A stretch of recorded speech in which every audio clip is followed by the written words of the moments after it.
Everything in the next patch was just leaked in an official Rise of Kingdoms channel, so we can talk about it, which is pretty freaking hype. Stick around in this video for everything you need to know about the new commanders, the crafting system, and more.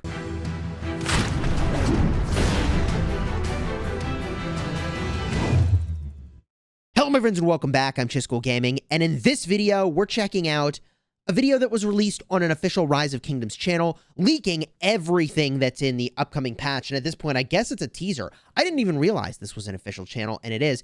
It looks like, by the way, just a moment ago, we saw some backgrounds, which is kind of interesting, so if we just pause here, it looks like as a reward for one of these events, there are different backgrounds you could get for commanders, which is kind of an interesting idea for a cosmetic. I'm not exactly sure if that's what this is. I think it's what it is. But this is, of course, one of the less exciting things here. Let's just keep going because, I mean, it's really all about the commanders in this update, and we'll give you a look at those, as well as the crafting system, which is pretty wild. Now, here we're seeing the event that's going to roll out in a couple weeks after the patch. This is all standard stuff that we've seen before. There's nothing really particularly new about this. There is a tiered reward here. There's a reward tier where you can buy your way in, and a gem tier. Definitely save up 7,000 gems. This city skin looks like it's boosting infantry attack at the cost of cavalry attack. I mean, I'm not all that excited about that, if I'm perfectly honest. I'm not. It's fine, but not amazing. This, however, is unbelievable, and I'm not even sure what I'm looking at here. Is this a resource cost reduction? Is this a speed up reduction? Are you saying I roll the dice and get these coins from this event in order to be able to spin this wheel, and I could get a 60%, what is this, resource reduction cost for training? Is it speed up cost, like a training speed boost? Like, I don't know what this is. I'm honestly, like, if this was a training time reduction of 40% that he just got, that would be absolutely insane. And you'll see later on, this is going to be a buff that he gets for some amount of time. So for some, I assume the duration of the event, he is going to have, this player is going to have a buff to training, whether that's, see, there it is, and it goes to the corner. We'll show you that later. Let's get a look at equipment now. I mean, this is just like unbelievable. The thing that I've gathered from this video about equipment is that, if you are trying to get a special talent, the new system is probably better. If you don't want any more of the item and you're trying to get a talent, the new system is better.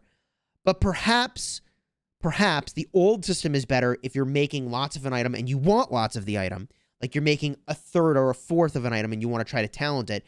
Because in the new version of the world, the thing that's really great is that you can see here, and I'm going to pause the video, there is an 11% chance to get the special talent. That's the same as it is today when you're forging something for the first time. But there's only a 29% chance that you get sort of the default outcome. You craft and you failed, okay? And it doesn't talent, and you get credit toward a special talent. Now, keep in mind that 25 experience, this bar goes to 100. 25 experience is just 1/4 of the way there. So today, you craft 5 times to get a guaranteed special talent. In this view of the world, there are 2 options beyond getting the special talent and not getting the special talent that make it potentially better. I don't know if it's going to be the same chances for every tier of quality, for legendary, for blues and greens as well. But the 2 things we need to talk about is that there's a 60% chance that you get more than just, oh, you didn't get the talent. You're one closer to getting better odds in the future. Do you see what I mean? So there's a 30% chance you get 50 experience. There's a 30% chance that you get 75 experience. So it looks like you're getting credit for, like, if I'm understanding correctly, as if you'd done 3 total crafts or 4 total crafts. And it could be that these chances actually stay the same. So maybe this isn't better. I mean, look, it's not in English. We got to understand how this is. And I'm going to do a huge crafting stream tomorrow as soon as the patch goes live, because I got to fight. Like, I have to immediately fight. I'm going to make one of the best infantry sets in the game, hopefully. And I'm going to figure all this stuff out, okay? But if these chances stay the same every time you craft, and there's only ever an 11% chance to crit, but you have a chance to get more credit along the way. Like, I'd have to do the math to figure out which system is better. Do you see what I mean? So the question is, what is the expected total materials to get to a special talent in the new system versus the old system? That's what we'd have to figure out. In the old system, we knew that on the first craft, it's 11% chance, then it's 22, then it's 33, then it's 44, and then you get pity. A fifth craft is guaranteed, right? It could be that every craft you do in this new version of the world, you have this distribution. And although perhaps your crit chance doesn't go up with each time you craft, it does look like you have a better outcome here than like, oh, you didn't get the special talent, right? You get more credit than one craft worth. You know, like 50 will be like 2 crafts worth of credit, and 75 will be like 3 crafts worth of credit. So if you got the 75, for example, and you had 75 out of 100 experience, I mean, obviously your next craft is guaranteed to be a talent at that point. So if you got, you know, in this like 30% scenario, you do one craft, you jump all the way up to 75, and then when you craft again, I mean, it's guaranteed at that point, right? Because you get 25 experience base from every time you do this, and you get to 100. Anyways, we'll explore this way more in depth tomorrow in the crafting stream. Let's continue on to the other exciting stuff. I wish they did more crafting here so we'd get a better sense of this. This dude is about to get lucky, and he gets the talent right away, which doesn't exactly help us understand the nuance of how this system works, like I was trying to really get at there. So, okay, lucky for him and unlucky for us in this case that we don't quite get to see some of the details. But this is going to be in the patch tomorrow. This is coming. It will be here. We get to test it. I think it's available right away. Here you're looking at resource nodes, and you can see they increased the amount of resources in a resource node. I mean, this is a victory all the way around. It took a huge community effort to, I think, get rid of the downside that was coming. But anyways, there's no downside. There's no resource transfer limits. New commanders. Gilgamesh and Amanitore. I think that's how you pronounce her name. I'm going to pause the video here and go to translated versions of their skills in just a second. But if you wanted to see their active skills, here they are. We got a lion for Gilgamesh and some slashing for Amanitore. That's going to happen right about there. Sort of some explosions and splashing. Let me jump to the translations. Okay, first up is Gilgamesh, Archer, Conquering, and Skill Tree. Now, this commander is going to change the garrison meta because Zenobia is not going to work well, and he's going to change the rally meta. Rip Pakal, we only knew you for such a short period of time, okay? Check these skills out. We zoom it in over here. Active skill deals damage to the current target, damage factor of 1,500, and reduces the health by 30%. This is so good in a multi-rally situation. This is so good for group fights. This is a very impressive active skill. The damage factor is fine. That health reduction for 3 seconds is savage. Up next, the archers get a boost of 30% health.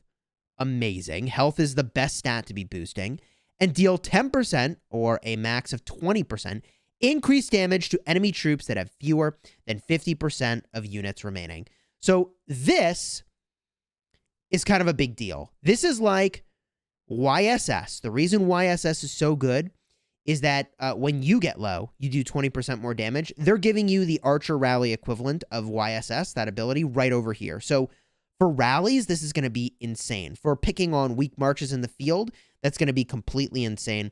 Next skill, archers led by this commander gain 20% increased attack, and when attacking cities, or that's only when attacking cities and strongholds, and gain 5% attack. There's a stack of it every 6 seconds, and the bonus lasts for 10 seconds and stacks up to 6 times.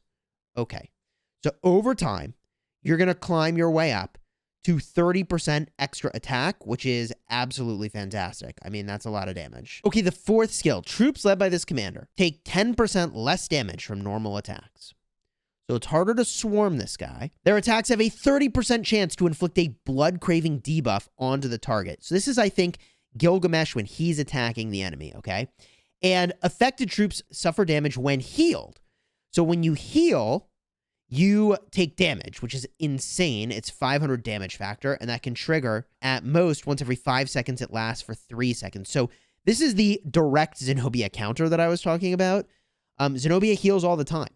And this is going to make it so that when Zenobia heals, she's going to take damage factor, which could be very rough. I think the Zenobia days may be ending here. Now, the expertise skill is actually going to be an enhancement of that last skill, making it so that instead of 10% damage taken reduction from normal attacks, it's 15%. And the damage factor goes up to 700 whenever they heal instead of 500. Also, they take 15% increased skill damage for the duration of this debuff, which now is a 4-second debuff. So for 4 seconds, if the target heals, they're taking 700 damage factor, and they're taking 15% more skill damage either way. So, I mean, you're reducing the health of the target by 30%, which is crazy, and making them take 15% more skill damage. Gilgamesh is probably going to become a must for a murder ball. Granted, you know, okay, we were having a debate about this, Cortex and I, around whether or not you'd use Ramses as a secondary to Nebu or Gilgamesh or Esong, but, I mean, these debuffs are fierce. 15% skill damage to the target and 30% health reduction, and by the way, if they heal, they get wrecked. I think if you hunt low health Richard the Firsts, oh, rip Richard the First. From a rally standpoint, I'm pretty sure we're looking at Nebu Gilgamesh as the combination. That seems really good. That seems really good. Yeah, I mean, I think rip Zenobia. Let me jump to the next commander. So I think the pronunciation of their name is Amanitore. I think. Amanitore, perhaps. And she is a archer, garrison, and support commander. Woo. Garrison and support is a very good combo. We saw that. Very much so with Zenobia, right? And so now we've got the same thing, but for archers instead of infantry. Let's get a look at these skills over here. The first skill, active skill, 1,300 damage factor and a damage bonus of 20% for 3 seconds. Let me zoom in. This is a very powerful effect, largely because if your secondary commander does a lot of damage, ooh, that 20% damage boost is pretty good. The damage factor itself, 1,300, is perhaps a little low. But if you consider other commanders like Herald, Herald does 1,200 damage factor with a 20% damage boost, right? But he also has a chance for AoE, whereas she doesn't. The next skill, it's passive. Archers led by this commander gain 40% attack and deal 5% extra damage to infantry, but take 5% extra damage from cavalry. So I feel like the game is really starting to move in the direction of like true rock, paper, scissors. And I made this joke on my live stream, like, whereas historically Zenobia has just been a volcano, which beats rock, paper, and scissors. I think they're trying to emphasize the rock, paper, scissors nature of archers beating infantry and infantry beating cavalry and cavalry beating archers. So the next skill, archers gain a 20% defense boost, and their attacks have a 10% chance of dispelling all ongoing attack enhancements on targets when this commander is serving as a garrison commander. This dispel can trigger at most once every 10 seconds. Basically, rip Pakal Herald rallies. Fare thee well, Pakal Herald rallies, because not only is there a better archer rally, but if they garrison with this, Herald, there's just no point. It's really weird how quickly and how short I think the Herald and Pakal rally meta will be. Now, the next skill is really insane. This is a passive skill, and it's complex. It's multi-part, so we'll break this down. Upon taking skill damage, so you got to take skill damage, deal direct damage factor, and that is 800 damage factor when maxed, to 3 enemies in a fan shape area. That's amazing. Okay? Now, I want to call out the fact that this ability can only trigger once every 10 seconds, so it's not too crazy, okay? You'd think, oh my god, if you're getting multi-rallied and there was no cooldown on this, it would be insane.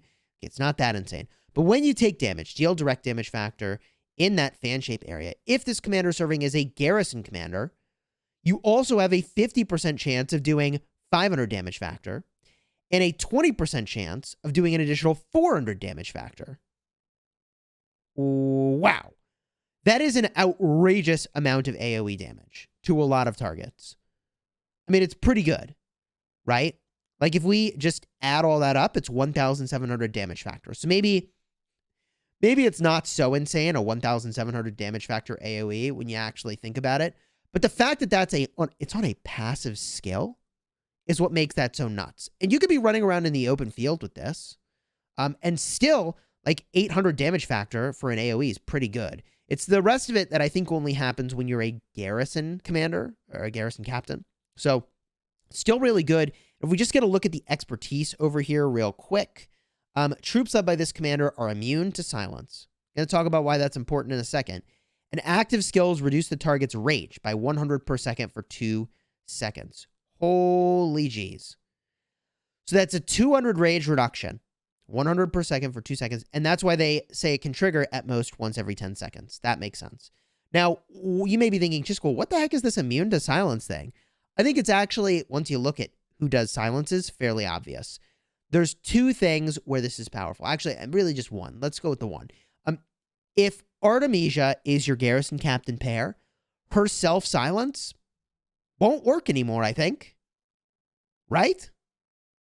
I don't think her self-silence is going to work. And what that means is you get the damage boost without the silence effect. So I think Artemisia with this commander is where we're going to be for probably the top tier garrison. And we may be looking at a true rock, paper, scissors situation in Rise of Kingdoms, where if you want to take down archers, you have to rally calves.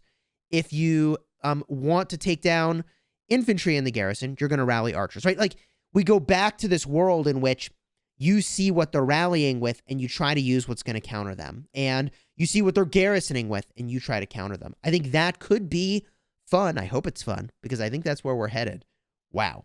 If you've got any thoughts about these commanders and this update, then definitely leave a comment down below. Amazing that we were able to find this video, and thank you to Ruz and Cortex for bringing it to my attention as always. This is official information. Now, I don't know if these translations are right, okay? I don't know if these translations are right. They were done by Kingdom 93 over here, but the information itself was leaked on the official, official Rise of Kingdoms YouTube channel, right? And we were watching that video together. So we'll figure out the crafting stuff tomorrow, early in the morning. Then I'm going to be battling all day, every day for the next 6 days, maybe longer, probably 8 days, 10 days, because my restart's going to battle too. So throw a like on here if you enjoyed this. Subscribe to the channel so you don't miss all the crazy stuff coming up. And until next time, you have fun smashing the kingdom.